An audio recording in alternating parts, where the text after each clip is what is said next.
کہ ذہن میں خراب اور برے قسم کے خیالات آتے ہیں تو ہم اسے کیسے دور کریں؟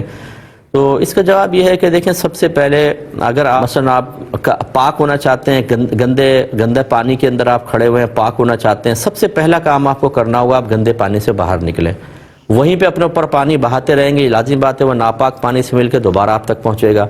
تو ہر بری چیز کے سبب کو دیکھیں، سبب کیا ہے؟ کہ آپ کی صحبت گندی ہے، ایسے لوگوں کے ساتھ آپ رہتے ہیں کہ جن کی باتوں سے آپ کا ذہن گندا ہوتا ہے، یا آپ از خود بد نگاہی کے عادی ہیں، سوشل میڈیا پہ آپ ایسی ہی کلپس وغیرہ دیکھتے ہیں، ایسی ویڈیوز دیکھتے ہیں جس سے ذہن گندا ہوتا رہتا ہے، یا پھر مطلب آپ کو ایسے لٹریچر پڑھتے ہیں،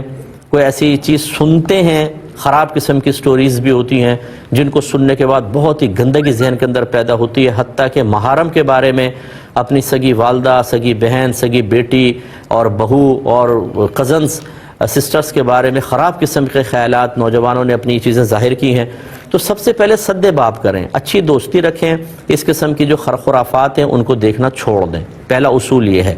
دوسری بات یہ ہے کہ ایک برتن کے اندر اگر گندا پانی ہو، اس گندے پانی کو ختم کرنے کا بہترین طریقہ یہ ہے کہ آپ اس میں پاک پانی ڈالیں، اور ڈالتے جائیں تو ایک طرف سے گندا پانی گرنا شروع ہوگا، اتنا ڈالیں کہ گندا سارا نکل جائے اور سب کا سب پاک پانی رہ جائے۔ تو بس ذہن کے اندر جب گندگی آ جاتی ہے، اس کو نکالنے کے لیے پاکیزہ چیزیں ڈالنی ہوتی ہیں۔ آپ اچھی سپیچز سنیے علماء کی، اچھے مثبت اصلاحی بیانات سنیں، اس کے علاوہ علوم دینیہ سیکھیں، اچھی صحبت میں رہیں، اچھی خوش الحان نعت خوانوں کی نعتیں گھر میں آپ سنا کریں، اور اپنے گھر میں بھی جیسے آپ اگر بہن ہیں کوئی کام کاج کر رہی ہیں، گھر میں نعت شریف لگا لیں اور آپ سنتی بھی جائیں، گھر کے کام بھی کرتی رہیں۔ قرآن کے بارے میں تو میں منع کروں گا، ایسا نہیں کیجیے گا، لیکن نعت شریف آپ لگا سکتی ہیں اور اس کو سنتی رہیں اور کام بھی کرتی رہیں۔ اس طریقے سے آپ کے ذہن میں پاکیزہ چیزیں گونجتی رہیں گی، پاکیزگی زیادہ آ جائے گی اور گندگی باہر نکل جائے گی۔ پھر ایک معاملہ یہ ہوتا ہے، جب اس طرح آپ کر لیں کچھ عرصہ، پھر بھی کبھی خراب خیال آئے تو سزا کا سلسلہ اپنے لیے جاری و ساری رکھنا ہوتا ہے۔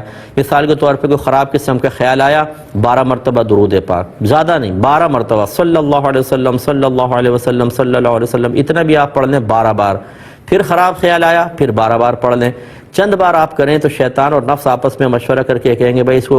گندا خیال ڈالنا خطرناک ہے، یہ تو ہر گندے خیال کے اوپر درود پاک پڑھ رہا ہے، اس پہ اللہ کی رحمتیں نازل ہو رہی ہیں، گناہ بخشے جا رہے ہیں، درجات بلند ہو رہے ہیں، غلاموں کے آزاد کرنے کا ثواب مل رہا ہے، اس کے نام اعمال میں نیکیاں لکھی جا رہی ہیں۔ تو یہ سلسلہ آہستہ آہستہ ختم ہو جائے گا، سنجیدگی کے ساتھ کریں گے تو انشاءاللہ سب کچھ ہو جائے گا۔